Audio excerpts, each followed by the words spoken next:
Pessoal, boa tarde. Agora a gente vai falar um pouquinho sobre o módulo 10 da apostila de vocês, que é mudança na política, a centralização do poder. Esse módulo 10 da apostila do sétimo ano, ele vai falar sobre a formação das monarquias nacionais ou a formação dos estados modernos. Então, se alguém perguntar para vocês, na prova de vocês, o que vai cair, você fala a formação das monarquias nacionais ou a formação do estado moderno. O que significa isso? Significa que a gente vai estudar a origem do absolutismo, como surgiu o absolutismo na Europa. O porquê o rei ele conseguiu concentrar todo o poder na mão dele. O que significa absolutismo, professor? Absolutismo significa a centralização do poder na mão do rei, a centralização do poder na mão do monarca. É ele que tem o poder centralizado na mão dele. Por que ele tem a centralização? Por uma série de fatores, o rei ele vai conseguir fazer a centralização do poder na mão dele. Mas a gente precisa compreender esses fatores através como que chegou a ele centralizar todo o poder na mão dele. Durante a Idade Média que nós vimos, a sociedade era composta de vários feudos, o poder ele era descentralizado, várias pessoas mandavam. Aí a gente viu lá a transição da Idade Moderna para da Idade Média para a Idade Moderna, e nesse contexto das cruzadas, dentro da formação dos novos núcleos urbanos, do renascimento comercial e urbano, depois da peste negra, depois do fim da Idade Média, ocorre o quê? O início da centralização do poder na mão do rei. Por quais fatores? Primeiro, a burguesia era uma classe social que estava em ascensão, ela estava crescendo. A burguesia, toda vez que ela se deslocava de um lugar até na região do Mediterrâneo para poder comercializar, passando por vários feudos, ela pagava muitas taxas de pedágios, ela pagava taxas de pedágios muito elevadas, elas sofriam ataques, pessoas saqueadores acabavam roubando suas moedas, seus produtos, suas mercadorias. Então, a burguesia que estava em ascensão, ela começa a ficar preocupada. E essa burguesia, ela vai centralizar o poder na mão do rei, porque esse rei vai garantir segurança, esse rei vai proteger, esse rei vai unificar moedas, esse rei vai formar um território chamado de Estado Nacional Moderno. Esse Estado, ele vai ter regras para se formar esse Estado. Tem que ter algumas características para ser considerado um Estado moderno. Daqui a pouquinho eu vou falar essas características para vocês. Então, você repara para mim aí, na página 195 da apostila de vocês, uma questão da centralização do poder na mão do rei, certo? A gente vai começar a entender um pouquinho dessa história. De região para nacional. Neste módulo, claro, nós estudaremos determinadas regiões. Antes elas eram autônomas, eram independentes, né, na questão dos feudos, e com o passar do tempo, essas regiões elas vão gradativamente se formar reinos, e depois elas vão se formar países, né, elas vão se unificar formando os países, os estados nacionais, né. Quais foram as consequências que ocorreram, que vão promover, quais as consequências da crise para a nobreza e para a burguesia? De que crise que eu estou falando? Eu estou falando daquela crise que nós tivemos lá na Baixa Idade Média, eu estou falando da peste negra, eu estou falando daqueles conflitos que ocorreram em algumas regiões lá, aquelas revoltas, motins, né, que ocorreram na Europa durante a Baixa Idade Média. Quais foram as consequências dessas crises para a nobreza e para a burguesia? Para a nobreza foi uma tragédia, porque a nobreza ela vai perder vai começar a perder alguns privilégios, a nobreza ela vai estar envolvida o tempo todo nesses conflitos. Já a classe burguesa não, a classe burguesa ela vai estar comercializando cada vez mais, ela vai estar aumentando seus lucros cada vez mais. Então, a gente para para entender o seguinte, na questão do ponto econômico, para os nobres foi prejudicial, mas para a burguesia ela foi favorecida em determinados aspectos, ok? Parcela da nobreza, uma pequena parcela ou uma parte da nobreza daquele período, ela se manteve organizadas em feudos, onde tinham concessões aos seus servos.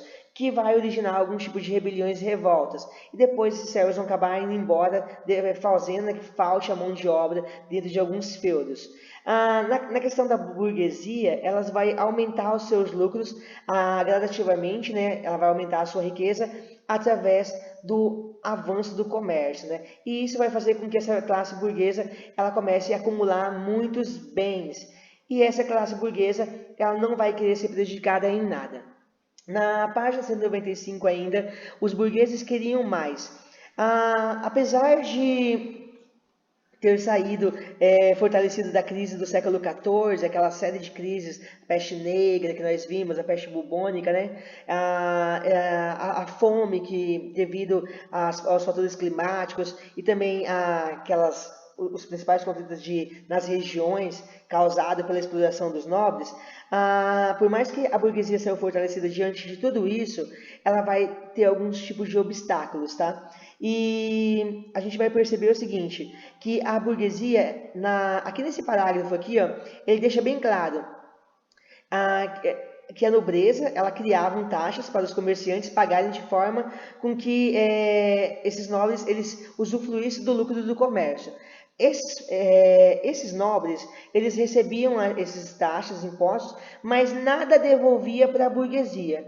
E a burguesia, toda vez que ia de um lugar para outro, ela pagava esse pedágio e muitas vezes ela era saqueada.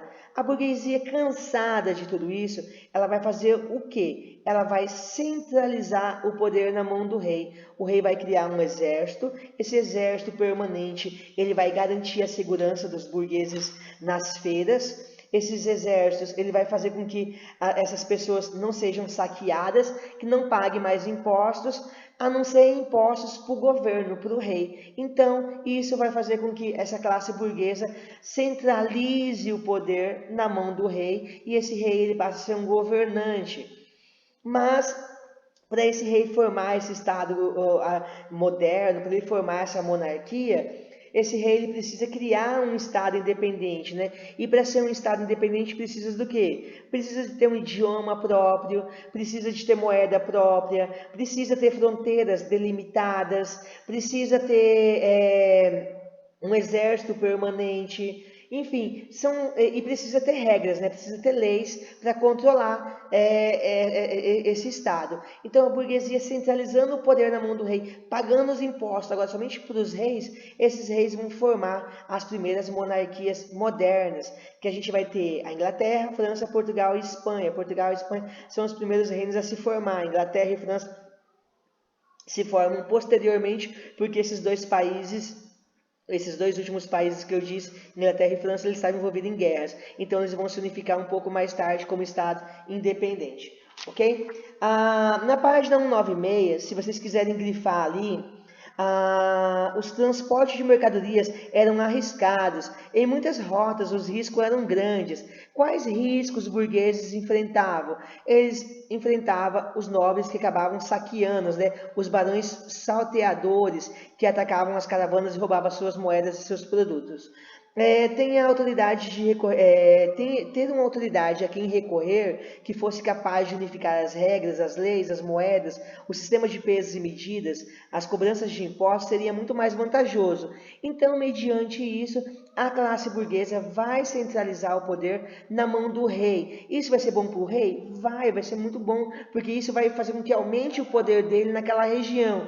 Porém, vai ser muito ruim para o clero, né? Porque o clero vai perder o seu espaço, os nobres vão perder os seus espaços, o clero vai perder alguns impostos, alguns tributos, não vai ter influência, não vai poder mandar, né? Os nobres não vai ter dinheiro, esse dinheiro agora eles vão continuar recebendo dinheiro do governo, do rei, do monarca. Esse monarca ele vai continuar sustentando os nobres, mas esses nobres vão se submeter a regras. Então eles não são mais os poderosos, eles têm que se submetido a um rei. Então aí começa, né, já a gerar alguns tipos de entraves, né, alguns tipos de conflito entre reis e nobres, ok? Na página 197 tem um exercício ali que fala sobre o Dom Dinis, pela graça de Deus, rei de Portugal e Algarve. Ele vai fazer uns comentários ali sobre o surgimento das feiras, né? Ele vai falar o porquê o decreto que o rei fez, ele era favorável aos burgueses. Provavelmente, pessoal, o decreto ele é favorável aos burgueses porque os burgueses vão poder fazer transações comerciais, né, tendo a segurança dos participantes. Ele vai ser isento de pagar impostos para entrar nas feiras, eles não vão ter que pagar mais taxas e nem pedágios para participar dessas feiras. Então, a burguesia ela vai se ver muito feliz, né, diante de alguns decretos criados pelos reis, ok? Aí, na página 197, tem um outro tema, onde fala para vocês o seguinte, na página 197, fala para vocês o seguinte, os reis queriam mais. Ao longo da Baixa Idade Média, vários reis europeus, eles vinham aproveitando, né, as oportunidades que tinham para afirmar seu poder de maneira mais efetiva.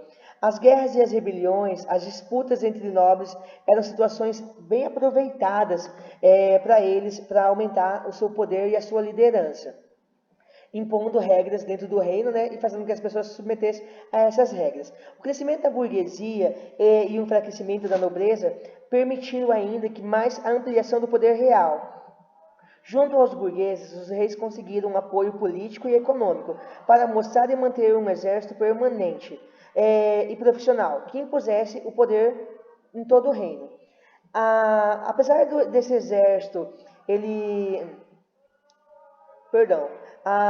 aparelhar um exército, inclusive com armas de fogo, dava ao rei uma grande vantagem militar, né? Tornando o líder e controlador da defesa desse reino. Os recursos financiados vinha da estrutura administrativa e que faziam com que as denominações da realeza chegassem a todos os cantos do reino e que fossem todas as regras sendo cumpridas. Aos poucos, os reis eles foram centralizando todo esse poder na sua mão, que vai ser o que eu falei para vocês no início da aula, a formação do absolutismo, né?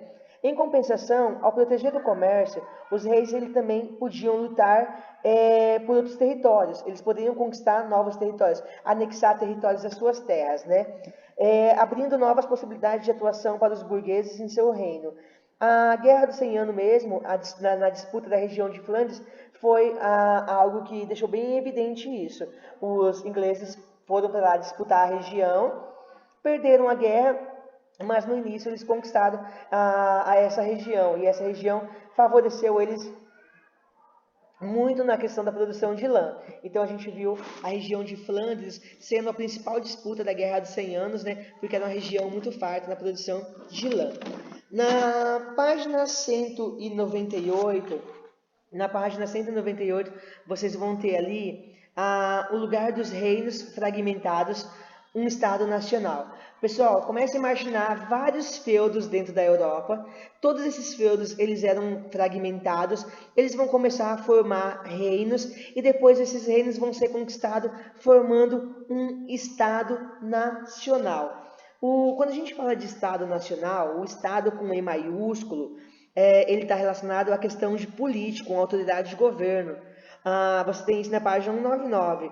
O Estado de letra maiúscula ele define uma organização política na qual o governo tem autoridade de determinado território. Quando você fala em Estado com letra minúscula, ele está relacionado à unidade de um país, Mato Grosso do Sul. Então, basicamente isso. Eu falo Estado Nacional, eu estou falando do Brasil inteiro. Eu falo de Estado com letra minúscula. Eu estou falando Estado de Rio de Janeiro, São Paulo, Bahia. Estou falando sobre Rio Grande do Sul. Então, o Estado com letra minúscula, ele relaciona a território, a fragmentação. O Estado com letra maiúscula, ele traz algo assim de Estado Nacional, a formação de todos esses pequenos estados, né, formando uma nação, né, formando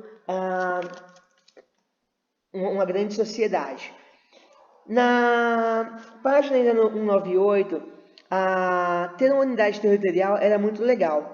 As leis que eram determinadas pelos reis, elas valiam para todos os habitantes desse reino, e foram criadas também tribunais que julgassem as pessoas que desobedeciam às regras. Então, sendo assim, todos os súditos do rei deveriam se submeter, inclusive o clero e inclusive os nobres, inclusive também a burguesia. Então, eles tinham que se submeter às leis que eram criadas pelo rei. Então isso não vai agradar muito o clero, tá? Isso não vai agradar muito também os nobres. O exército ele cumpriu um papel de garantir a segurança interna e defender os reinos contra as invasões.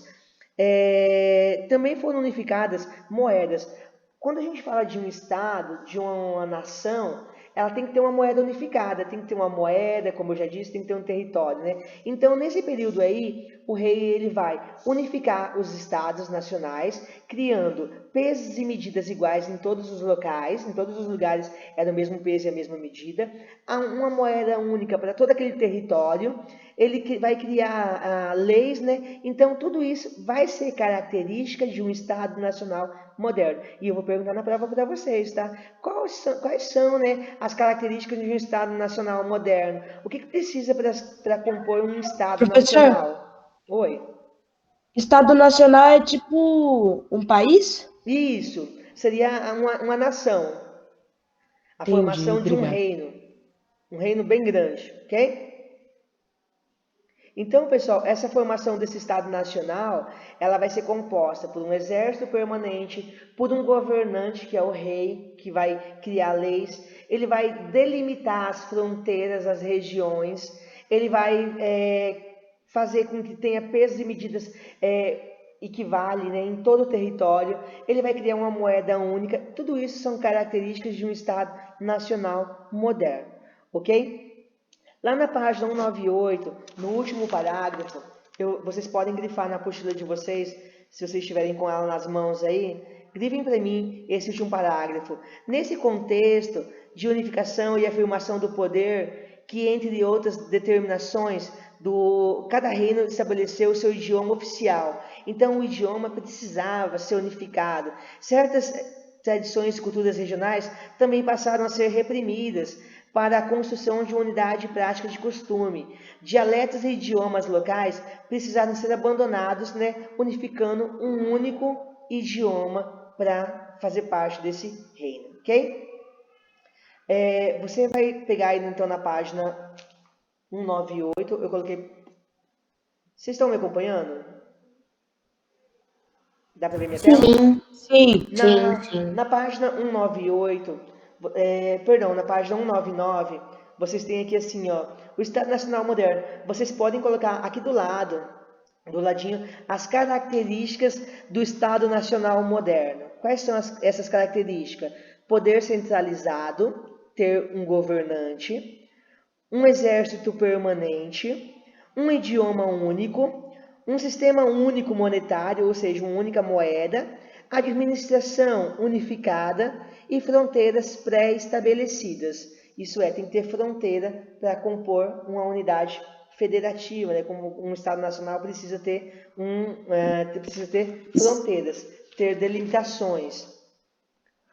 Na página 200, como isso está sendo gravado, daqui a pouco vocês vão ter acesso ao vídeo, vocês podem estar fazendo essas anotações na apostila de vocês, ok? Na página 200, vocês vão ter lá o seguinte: nem todos gostaram, mas em cima dele tem um trechinho lá. Outro aspecto da limitação e demonstração do poder que os reis buscavam foi o luxo crescente que foram cercados. À medida que a Europa aumentava o comércio com outras regiões, obtinha cada vez mais produtos de luxo. A realeza foi utilizando cada vez mais esses itens em seu vestuário e em sua moradia, para diferenciar dos demais grupos. Pessoal, eu sempre falei isso e falo desde o sexto ano.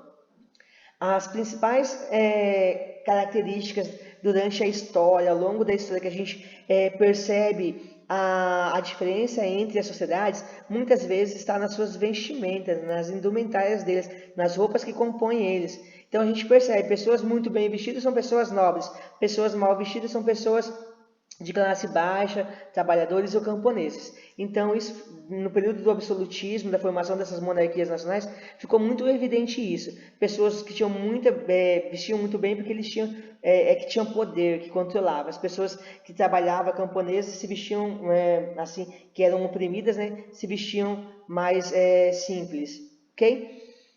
Nem todos gostaram. Quando falar nem todos gostaram da unificação e da centralização do poder na mão do rei, provavelmente isso aqui vai estar relacionado com a Igreja Católica e os nobres.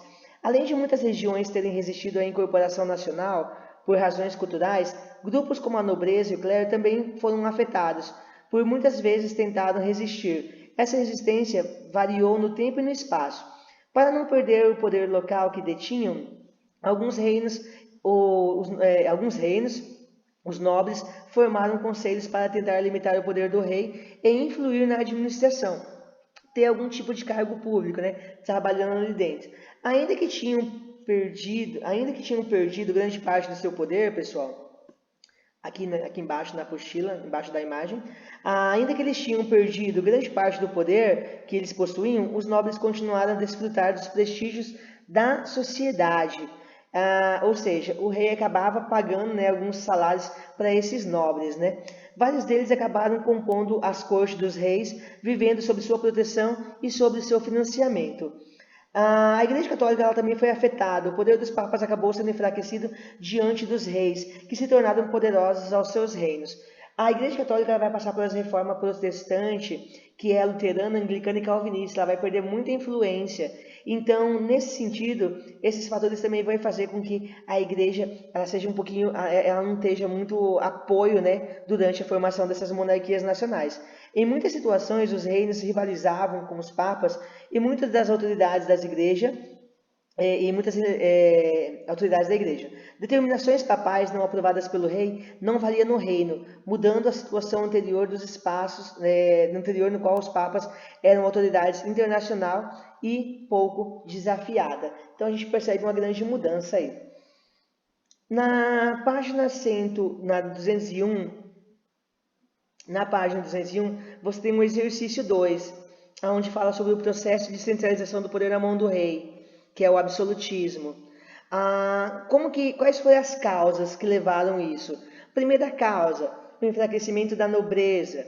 Aí nós temos outra causa, o interesse da burguesia também foi uma das causas. O interesse dos reis em adquirir poder também foi uma das causas. Então a aliança entre burgueses e rei, ela fez a formação dos estados nacionais. E quais foram essas consequências? As consequências foram taxas e leis, pesos e medidas unificados, proteção dos reis ao comércio, ou seja, o rei protegia a burguesia, e novas possibilidades de crescimento do comércio, ou seja, a burguesia crescia cada vez mais.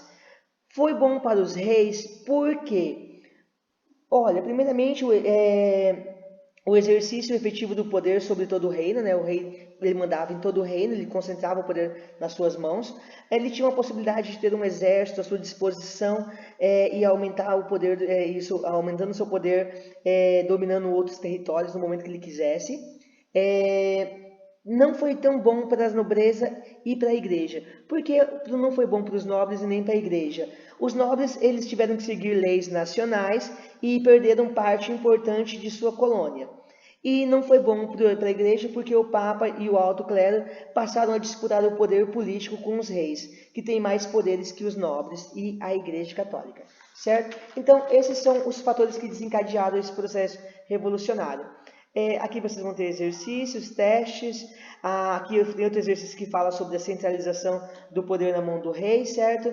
Então, eu espero que vocês tenham entendido que a centralização do poder na mão do rei é a formação do absolutismo, e a formação desse absolutismo só foi possível porque a burguesia decidiu centralizar o poder na mão dela, porque elas estavam cansadas de pagar taxas e pedágios e ser saqueadas constantemente quando elas iam comercializar. Então esses fatores fez com que ele centralizasse o poder na mão do rei. Esse rei ele criou e unificou estados, Estado nacional, né, fazendo um Estado moderno.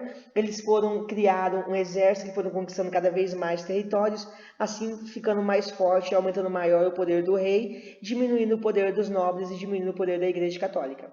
Beleza? Eu desejo para vocês uma ótima aula e vamos dar sequência nos estudos.